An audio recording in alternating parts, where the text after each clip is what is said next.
We're back, episode 3, part 3, chimney chase top,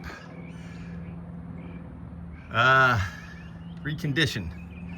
So anyways, as you can see here, or maybe you can't, I went ahead and strung up a drill with a cup, I guess that's called a cup rotary brush, and went over all the surface area of the chase top, even the drip edge.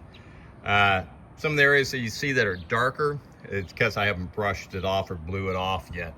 So anyways, so I'm in the process now using a couple tools, scraping off all this. I've gotten a ladder in the back side. So I've gotten probably 75% of it done. I've got a little bit left here and a little bit in this area here still to get off. And then we'll move on to what we're going to try is the application of the flash seal. So I've got a couple barrels of that in my truck, and I've got the fiberglass and a pair of scissors, so I'll be cutting that down. But once again, I've got to get this a little bit more knocked off, and then we'll move on to that.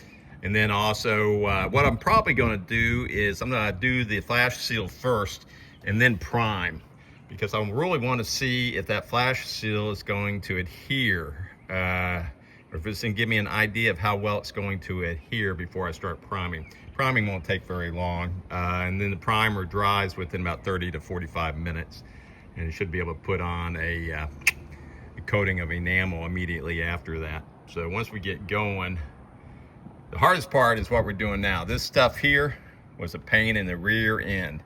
Matter of fact, I've even got a boo-boo on my finger from doing that, which kind of hurts right now. But hopefully the rest of it go a little bit smoother. All right, we'll be back with a part 4 in a little bit. So there we are.